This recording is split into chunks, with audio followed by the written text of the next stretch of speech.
Important topic is plastic anaemia. आज हम plastic anaemia से रिलेटेड इम्पॉर्टेंट क्वेश्चंस को लेकर के आए हैं आपके एग्ज़ाम को और ज़्यादा, आपके एग्ज़ाम की प्रिपरेशन को और ज़्यादा स्ट्रॉन्ग बनाने के लिए। तो प्लास्टिक एनीमिया यानी कि हम लोगों ने लास्ट वीडियो में एनीमिया से रिलेटेड देखे थे MCQs, but in this video हम लोग देखेंगे प्लास्टिक एनीमिया। सो अगर आपने लास्ट वीडियो ना देखा हो then you can watch by clicking on this link. And anaemia जो है it is a most important topic for your exam. अगर आप कोई भी CHO, UPPSC स्टाफ नर्स, एसेक and IGNOU post PSC nursing या post PSC nursing entrance exam या कोई भी नर्सिंग कॉम्पिटिटिव एग्जामिनेशन की प्रिपरेशन कर रहे हैं तो उनके लिए इस चैनल पे बहुत ही ज़्यादा इम्पॉर्टेंट टॉपिक्स और उनके MCQs रहते हैं, उनको इन्वॉल्व किया जाता है। लास्ट वीडियो में हम लोगों ने देखा था प्लास्टिक एनीमिया, इस वीडियो में देखे लास्ट वीडियो में हम लोगों ने देखा था एनीमिया एंड इस वीडियो में हम लोग देखेंगे plastic anaemia. So plastic anaemia a condition directly related to bone marrow separation. ये कंडीशन जो है वो डायरेक्टली रिलेट किससे करती है? बोन मैरो सेपरेशन से। तो वो कौन सी कंडीशन होती है? Plastic anaemia. प्लास्टिक एनीमिया किससे रिलेट होती है? बोन मैरो सेपरेशन से। यहाँ पे हम देखेंगे कंटेंट कि प्लास्टिक एनीमिया जो होता है is a type of anaemia. मैंने बोला था कि एनीमिया जो है इम्पॉर्टेंट टॉपिक है एंड एनीमिया से जो टाइप्स ऑफ एनीमिया होते हैं वो भी बहुत ज़्यादा इम्पॉर्टेंट रहते हैं। टाइप्स ऑफ एनीमिया से भी डेफिनेटली क्वेश्चन देखने को मिलता है। तो प्लास्टिक एनीमिया जो है एक टाइप ऑफ एनीमिया है caused by deficit cell red cell production. जो रेड सेल प्रोडक्शन होता है उसका डेफिसिट यानी कि रेड सेल जो होती हैं उनका प्रोडक्शन जो है कम होने लगता है due to bone marrow disorder और सेपरेशन। किसकी वजह से? बोन मैरो डिसऑर्डर सेपरेशन की वजह से क्या होता है कि जो रेड सेल्स होती हैं उनका प्रोडक्शन कम होने लगता है जिसकी वजह से प्लास्टिक एनीमिया कॉज होता है। नेक्स्ट क्वेश्चन देखेंगे। नेक्स्ट क्वेश्चन है definitive diagnosis of plastic anaemia into children. यानी कि definitive diagnosis of plastic anaemia. Definitive diagnosis है प्लास्टिक एनीमिया का चिल्ड्रन में। तो डेफिनेटिव क्या है? इसमें करेक्ट ऑप्शन हमारा रहेगा बोन मैरो एस्पायरेशन। ये क्या है? डेफिनेटिव डायग्नोसिस है प्लास्टिक एनीमिया का चिल्ड्रन में, बोन मैरो एस्पायरेशन। सो यहाँ पे देखेंगे कि if bone marrow aspiration so conversion of red bone marrow to fatty bone marrow if it is of definitive diagnosis of plastic anaemia. Decrease HB level का decrease होना act occur in every type of anaemia is not specific to any type. In plastic anaemia size of RBC is normal. क्या है कि अगर bone marrow aspiration है तो ये show करता है conversion of red bone marrow to fatty bone marrow में। इट इज़ अ डेफिनेट, ये एक जो है डेफिनेटिव डायग्नोसिस है प्लास्टिक एनीमिया का। एंड नेक्स्ट क्वेश्चन देखते हैं इसमें। An acute condition characterised by diminished production and increase destruction of RBC। An acute condition एक एक्यूट कंडीशन है कैरेक्टराइज्ड बाय यानी कि उसकी विशेषताएं क्या हैं कि इसमें प्रोडक्शन जो हो रहा है वो कम हो रहा है एंड डिस्ट्रक्शन जो है RBC का वो ज़्यादा हो रहा है। ट्रिगर्ड बाय वायरल इन्फेक्शन, किसकी वजह से? वायरल इन्फेक्शन और फॉलिक एसिड डिफिशिएंसी की वजह से। तो उसे क्या कहेंगे?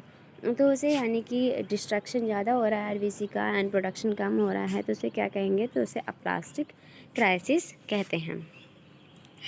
ड्यूरिंग प्लास्टिक क्राइसिस की वजह से के दौरान क्या होता है कि प्रोडक्शन जो है RBC का वो कम होता है एंड डिस्ट्रक्शन जो होता है RBC का वो बढ़ता है प्लास्टिक एनीमिया में। Occur which are triggered by viral और अदर इन्फेक्शन की वजह से, किसी भी इन्फेक्शन की वजह से प्लास्टिक एनीमिया में क्या होता है?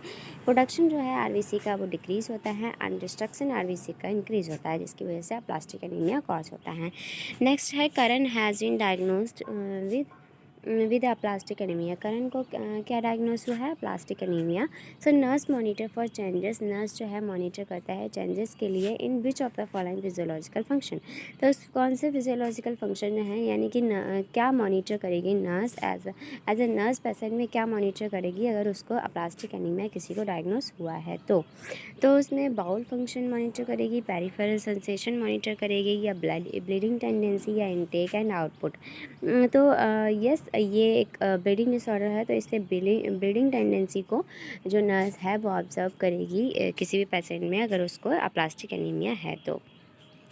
सो anaemia caused by bone marrow disorder, anaemia जो होता है वो बोन मैरो डिसऑर्डर के द्वारा कॉज होता है और बोन मैरो फेलियर की वजह से, जिसे अप्लास्टिक एनीमिया कहते हैं। अप्लास्टिक एनीमिया जो होता है वो कॉज होता है पेनसाइटोपिनिया, यानी कि पेनसाइटोपिनिया का मतलब होता है कि सेलुलर एलिमेंट्स जितने भी होते हैं, ब्लड सेलुलर एलिमेंट्स होते हैं वो कम हो जाते हैं, जैसे कि प्लेटलेट, ल्यूकोसाइट, इरिथ्रोसाइट्स, ये जो है वो कम हो जाते हैं, जिसे क्या कहते हैं, जिसे पेनसाइटोपिनिया कहते हैं, ये कम हो जाता है।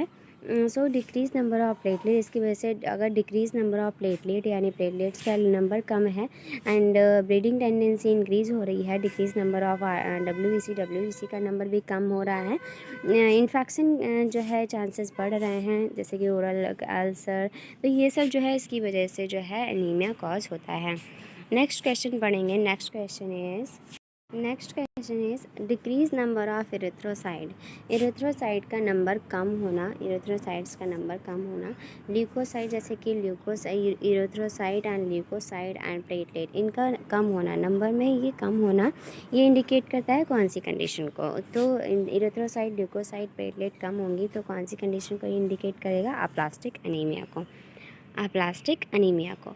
So next question, the symptom of congenital aplastic anaemia include, इसमें अप्लास्टिक एनीमिया के सिम्टम पूछे हैं। तो अप्लास्टिक एनीमिया के सिम्टम परपिरा भी होता है, न्यूट्रोपेनिया भी होता है एंड पैट्सिया भी होता है, बट थैलेसीमिया नहीं होता। थैलेसीमिया जो होती है जिसमें 22 mg/dl से भी ज़्यादा RBCs हो जाती हैं, तो दैट इज़ थैलेसीमिया। तो थैलेसीमिया नहीं होता है, ये एक अलग कंडीशन है, बट इसमें परप्यूरा एंड न्यूट्रोपेनिया एंड पैट्सिया ये सिम्टम्स देखने को मिलता है in the aplastic anaemia. So next question, acquired aplastic anaemia, acquired aplastic anaemia जो होता है usually manifest with all except, acquired aplastic anaemia usually manifest with all except. So acquired aplastic anaemia में acquired aplastic anaemia में सामान्य तौर से सभी manifestation होते हैं किसी एक को छोड़कर। तो एक्वायर्ड अप्लास्टिक एनीमिया में परप्यूरा भी होता है, ओरल अल्सर भी होता है, फटीग भी होता है, बट हेपेटोस्पेलेनोमेगली नहीं है, तो इसलिए एक्सेप्ट पूछा है, इसलिए करेक्ट ऑप्शन हमारा रहेगा सी, दैट इज़ हेपेटोस्पेलेनोमेगली। तो इस टाइप से हम लोगों ने इंपॉर्टेंट क्वेश्चंस देखे हैं related to plastic anaemia. So अगर आपको वीडियो हेल्पफुल रहा हो then please like, share and subscribe my channel and also you can comment on the video. So thank you so much for watching.